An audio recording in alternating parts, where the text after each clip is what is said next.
Meu nome é Lilian, sou pessoa com deficiência, advogada e membro da FEL, que é a Associação de Famílias Especiais de Londrina. E a FEL inicia uma série de vídeos curtos voltada a apresentar alguns temas relevantes que vão nos ajudar a entender o contexto em que se deu as conquistas mais importantes de interesse das pessoas com deficiência. Mas não só isso, são temas também de suma importância para todas as pessoas que querem se juntar a nós no combate à discriminação, ao preconceito e à exclusão. Como?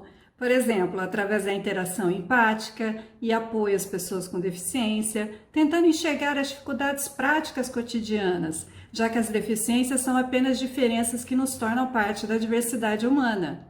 Então deixa o seu like, segue o canal da FEL aqui no YouTube, ative o sininho para não perder nenhum vídeo, combinado? Nesse vídeo da nossa série, 2 temas importantíssimos serão abordados para todos, tanto para as pessoas com deficiência quanto para as pessoas sem deficiência, que são os direitos humanos e a evolução da concepção de deficiência. Então, bora lá?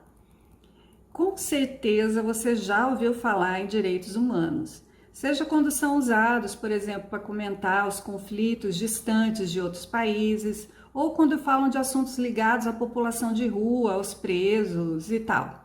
É sobre isso? Sim, mas não só. Então, o que são esses tais direitos humanos? De onde eles surgiram? Nós podíamos fazer uma série de vídeos só sobre esse tema, porque é muito relevante. Os direitos humanos como ferramenta de proteção para qualquer cidadão do mundo. E a promoção desses direitos, por exemplo, é fundamental para o pleno exercício de qualquer democracia. Mas o nosso objetivo aqui é explicar basicamente o que você precisa saber para entender a importância desses direitos.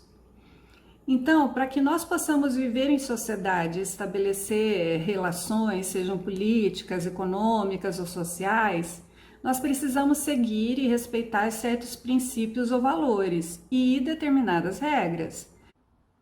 E é aqui que entram os direitos humanos, porque eles são um conjunto de normas que possibilitam uma pessoa ter direitos como a liberdade, a igualdade e a dignidade humana. Mas a conquista dos direitos humanos é muito recente e nasce do momento em que a humanidade enfrentou as crueldades e destruições cometidas nas 2 grandes guerras mundiais. O passo mais importante para isso foi dado com a criação da Organização das Nações Unidas, a ONU, em 1945, após a devastação deixada pela Segunda Guerra Mundial, porque se tornou urgente um plano de reconstrução que fosse baseado em valores e normas universais em todos os âmbitos da sociedade, né? Seja no social, no econômico, no político e cultural também. Por isso que 50 nações da época, inclusive o Brasil, fizeram parte desse movimento. E é nesse contexto que, em 1948, é elaborada a Declaração Universal dos Direitos Humanos da Assembleia das Nações Unidas, que foi o primeiro documento a reconhecer internacionalmente os direitos humanos a todas as pessoas do mundo, garantindo e protegendo contra as ações ou omissões dos governos que atentem contra a dignidade humana. Então, exemplos de direitos humanos são o direito à vida, à integridade física, à dignidade, entre outros. Agora, aqui é muito importante a gente entender que essa garantia, ela se torna permanente, inseparável, ela é inerente a todo indivíduo, ou seja, a garantia de dignidade humana, ela deve existir independentemente de qualquer coisa. A dignidade humana não pode ser limitada nem restringida a qualquer condição ou circunstância. E mais, dentro do valor dignidade humana também está presente o valor igualdade, porque todos os seres humanos, sem exceção, têm o direito de usufruir de uma vida digna, na qual nenhuma pessoa pode ter mais dignidade do que outra. Então, a questão da inclusão social, ela passa a ser de extrema importância para os grupos excluídos e minoritários. Começa a perceber onde a gente vai chegar? Então, para que o valor ou princípio da dignidade humana se torne uma realidade, ele deve ser garantido pelo Estado, porque é o Estado que deve possibilitar que todos tenham as condições necessárias que permitam o pleno desenvolvimento das capacidades humanas, tanto do ponto de vista individual quanto do ponto de vista coletivo. Então, é a partir desse período da história, após a Declaração dos Direitos Humanos da ONU, que a inclusão ganhou força como meio para se alcançar a igualdade, o bem-estar de todos, e que então medidas para a proteção das pessoas com deficiência começaram a ser intensificadas no mundo todo. E nesse ponto é muito importante a gente frisar que nessa época a inclusão das pessoas com deficiência se baseava na teoria ou concepção de que a deficiência ela deveria ser tratada como um problema individual e uma patologia. O que quer dizer?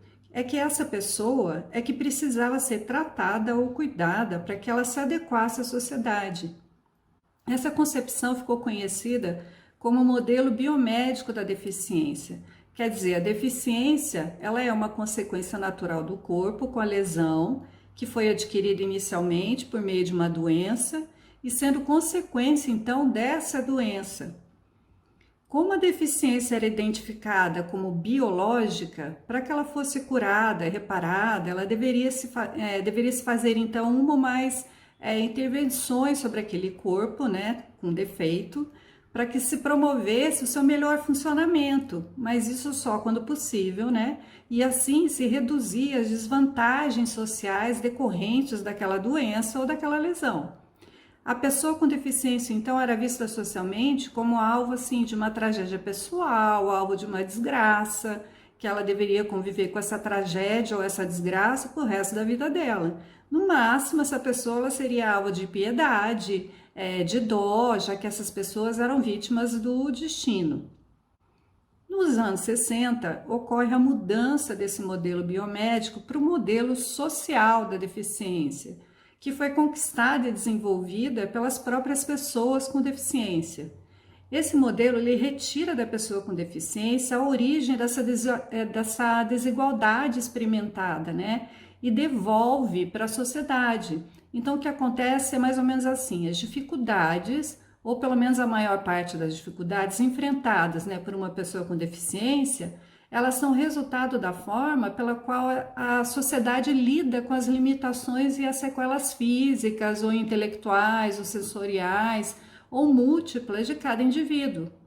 O fundamento principal desse modelo social é a necessidade de desconectar, né, de separar a lesão da deficiência, porque a lesão ou a doença ela deve ser entendida como algo concreto, né, objetivo.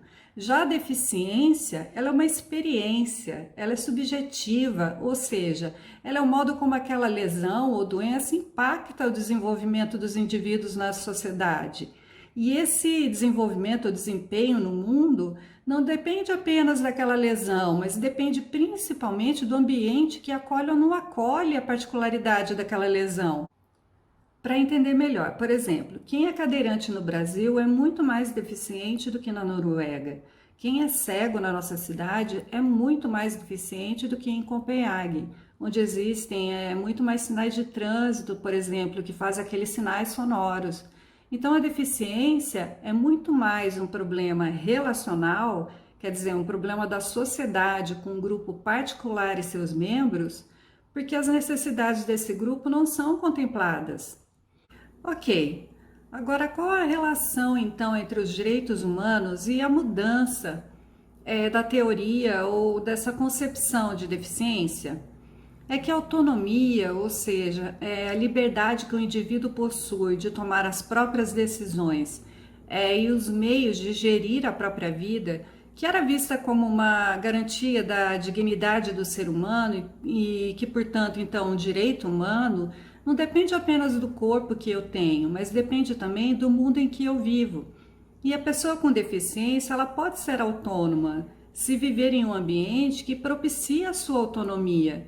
E isso foi uma revolução, porque a partir daí foram criadas novas leis, novas definições do que é a deficiência, diretrizes de inclusão e acessibilidade, e não parou por aí não. Num terceiro momento, houve um aprimoramento do modelo social da deficiência pelo questionamento e críticas que estavam preocupadas com quem vive a experiência da deficiência de difícil compensação social, em especial aquelas deficiências mentais, cognitivas, porque é possível a gente tornar uma sociedade completamente acessível para uma pessoa que faz uso de cadeira de rodas, com construção de rampas, por exemplo.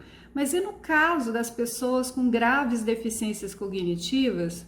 Não é a mesma coisa. E essa crítica, então, ela foi de fundamental importância para a gente pensar sobre o fundamento do modelo social. Se a autonomia, então entendida como garantia ao direito de dignidade humana, ela alcança realmente todas as pessoas, porque entendeu-se que existem muitas pessoas que jamais vão alcançar o grau de autonomia que muitos de nós têm, mas que mesmo assim podem ter vidas dignas, podem ter a sua dignidade garantida. E o raciocínio é o seguinte: se a deficiência é a experiência em que alguma propriedade específica do corpo dificulta a relação desse indivíduo com o mundo em que ele vive, então ela pode incorporar qualquer um de nós. Isso quer dizer que em algum momento de nossas vidas, todo mundo se encaixa nessa definição. Porque, por exemplo, quando nós somos bebês, quando nós envelhecemos, nós dependemos da assistência de outros seres humanos. Se nós ficarmos gravemente doentes, gravemente deprimidos, ou se vivemos uma experiência traumática, nós precisaremos de assistência. Então, a experiência da deficiência, no sentido de que qualquer indivíduo precise de algo mais, além das suas possibilidades, é da natureza da experiência de ser humano. Então, assim, a ideia de solidariedade, de codependência, ou seja, de dependência mútua, passou a ser o centro da visão do humano, ao invés do pensamento do ser humano como só autônomo. Ufa! Por hoje é só.